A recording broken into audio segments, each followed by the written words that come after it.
نحمده ونصلي ونسلم على رسوله الكريم اما بعد فاعوذ بالله من الشيطان الرجيم بسم الله الرحمن الرحيم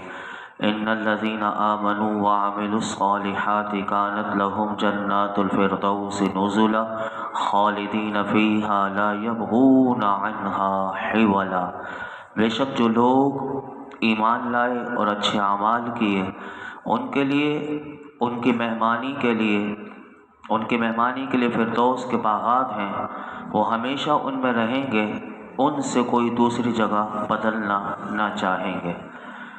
اس سے پہلی والی آیات میں اللہ رب العالمین نے کافروں کی جہنم میں جو مہمانی ہوگی اس کا ذکر کیا تھا۔ یہ قرآن کا اسلوب ہے کہ جہاں کافروں کا ذکر ہوتا ہے، جہاں جہنم کا ذکر ہوتا ہے، وہیں مومنوں کا بھی ذکر ہوتا ہے۔ اب یہاں سے اللہ رب العالمین نے ان مومنوں کا ذکر کیا کہ جو ایمان لائے اور نیک اعمال کیے، تو یہاں سے اب اگر ہم اس کو سماعت کریں گے تو ایمان لانے کے بعد نیک اعمال کرنے کی ترغیب بھی اس آیت میں ملے گی۔ تو فرمایا کہ بے شک جو لوگ دنیا میں ایمان لائے اور اللہ کی رضا حاصل کرنے کے لیے اچھے اعمال کیے، تو فرمایا کہ ان کی مہمانی کے لیے فردوس کے باغات ہیں۔ یاد رکھیے گا کہ اہل جنت کے لیے جو نعمتیں اللہ نے تیار کی ہیں وہ انسان کے تصور سے بھی زیادہ ہیں، کیونکہ اللہ خود فرماتا ہے کہ میری جنت کیسی ہے۔ تو ہم قرآن سے پوچھتے ہیں تو 21ویں پارے میں سورہ سجدہ میں اللہ رب العالمین ارشاد فرماتا ہے کہ فَلَا تَعْلَمُ نَفْسٌ مَّا أُخْفِيَ لَهُم مِّن قُرَّةِ أَعْيُنٍ جَزَاءً بِمَا كَانُوا يَعْمَلُونَ۔ تو کسی جان کو معلوم نہیں کہ وہ آنکھوں کی ٹھنڈک جو ان کے لیے ان کے اعمال کے بدلے میں چھپا رکھی ہے۔ اور حضرت ابو ہریرہ رضی اللہ تعالیٰ عنہ سے روایت ہے کہ اللہ کے محبوب علیہ الصلوۃ والسلام نے ارشاد فرمایا کہ اللہ خود فرماتا ہے کہ میں نے اپنے نیک بندوں کے لیے ایسی نعمتیں تیار کر کے رکھی ہیں کہ جنہیں نہ کسی آنکھ نے دیکھا، نہ کسی کان نے سنا، اور نہ کسی انسان کے دل پر اس کا خطرہ گزرا۔ فرمایا کہ اگر تم چاہو تو یہ آیت پڑھ لو کہ فَلَا تَعْلَمُ نَفْسٌ مَّا أُخْفِيَ لَهُم مِّن قُرَّةِ أَعْيُنٍ، اور اسی آیت کے زیر تفسیر میں جنت کا ذکر ہوا۔ تو اس کے بارے میں حضرت ابو ہریرہ رضی اللہ تعالیٰ عنہ سے روایت ہے کہ یہ فردوس کی جو فرمایا کہ ان کی مہمانی کے لیے فردوس کے باغات ہیں، تو یہ فردوس کیا ہے؟ تو فردوس کے بارے میں آپ کے سامنے حدیث پاک رکھتا ہوں کہ حضرت ابو ہریرہ رضی اللہ تعالیٰ عنہ سے روایت ہے کہ اللہ کے محبوب علیہ الصلوۃ والسلام نے ارشاد فرمایا کہ جب بھی تم اللہ سے مانگو تو فردوس کو مانگو۔ کیوں؟ فرمایا کیونکہ وہ جنتوں میں سب کے درمیان اور سب سے بلند ہے، اور اسی فردوس کے اوپر فرمایا اسی پر اللہ کا عرش ہے، رحمان کا عرش ہے، اور فرمایا اسی سے جنت کی نہریں جاری ہوتی ہیں۔ اور حضرت عبادہ بن صامت رضی اللہ تعالیٰ عنہ سے روایت ہے کہ اللہ کے محبوب علیہ الصلوۃ والسلام نے ارشاد فرمایا کہ جنت میں 100 درجے ہیں، اور ہر 2 درجوں کے درمیان فرمایا کہ زمین و آسمان کے درمیان جتنا فاصلہ ہے فرمایا اتنا فاصلہ ہے، اور فرمایا کہ اسی جنت میں فردوس سب سے اوپر والا درجہ ہے، اور اسی سے جنت کی 4 نہریں پھوٹتی ہیں، اور اس سے اوپر عرش ہے۔ اور جب تم اللہ سے سوال کرو تو جنت الفردوس کا ہی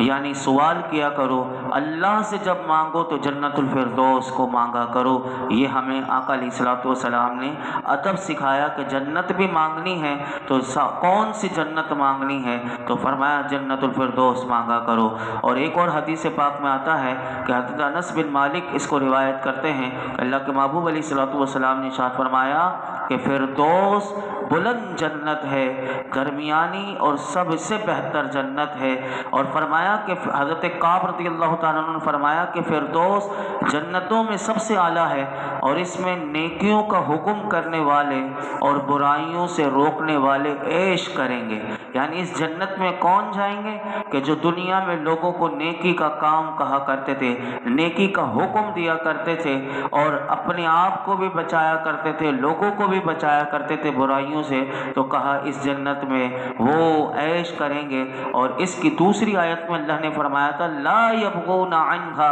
حولا، کہ یہ جنت میں جب چلے جائیں گے تو اس کے بعد کوئی جگہ یعنی جنت کی جگہ بدلنا نہ چاہیں گے۔ اب سوال یہاں پر کیا ہوتا ہے کہ دنیا میں انسان کیسی ہی بہترین سے بہترین جگہ میں ہو، کیونکہ بہترین ایک بنگلہ اس نے بنوایا، اپنی مرضی کا بنوایا، لیکن پھر بھی اعلیٰ سے اعلیٰ بنگلہ بھی ہو، لیکن وہ چاہتا ہے کہ میں دوسری جگہ ٹرانسفر ہو جاؤں۔ جب وہ کسی اور کو دیکھتا ہے تو ہر ایک انسان کی توقع یہ اس کی خواہش ہوتی ہے کہ میں اس سے بھی اچھی جگہ چلا جاؤں، اس سے اچھی سوسائٹی میں چلا جاؤں۔ لیکن جنت میں ایسی کوئی بات نہیں ہوگی کہ کوئی جنت میں جانے کے بعد اس کے ذہن میں بھی یہ تصور نہیں آ سکتا کہ اس سے بھی کوئی اچھی جنت میں چلا جاؤں۔ تو یہاں پر یہی بات اللہ نے بتائی ہے قرآن میں کہ جو جنت میں چلا گیا تو جنت میں جانے کے بعد وہ یہ نہیں کہے گا کہ اس کی جگہ میں بدل لوں، کہ فرمایا کہ وہ جانتے ہوں گے کہ اللہ کے فضل سے انہیں جو جنت میں جو کچھ ملا ہوگا وہی اعلیٰ ہوگا، وہی عرفہ ہوگا، اور سب سے بہترین جگہ ہوگی کہ جہاں انسان تصور بھی نہیں کر سکتا۔ آگے ارشاد فرمایا قُلْ لَوْ كَانَ الْبَحْرُ مِدَادًا لِكَلِمَاتِ رَبِّي لَنَفِدَ الْبَحْرُ قَبْلَ أَن تَنفَدَ كَلِمَاتُ رَبِّي وَلَوْ جِئْنَا بِمِثْلِهِ مَدَدًا، تم فرما دو کہ اگر سمندر میرے رب کی باتوں کے لیے سیاہی ہو جائے تو ضرور سمندر ختم ہو جائے گا اور میرے رب کی باتیں ختم نہ ہوں گی، اگرچہ ہم اس کی مدد کے لیے اسی سمندر جیسا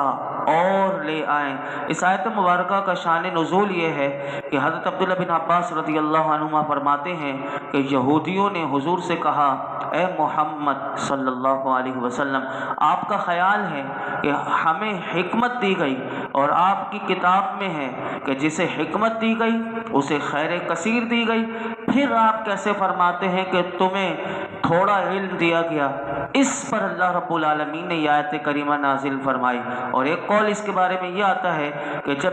15ویں پارے والی جو ایک آیت آپ نے پیچھے سماعت کی تھی کہ وَمَا أُوتِيتُم مِّنَ الْعِلْمِ إِلَّا قَلِيلًا، کہ تمہیں جو علم دیا گیا وہ تھوڑا دیا گیا، تو یہودیوں نے اس وقت کہا تھا کہ ہمیں تو توریت کا علم دیا گیا اور اس توریت میں ہر شے کا علم دیا گیا، تو اس پر یہ والی آیت کریمہ نازل ہوئی۔ تو مدعا ان دونوں باتوں کا خلاصہ یہ ہوا کہ ہر شے کا علم بھی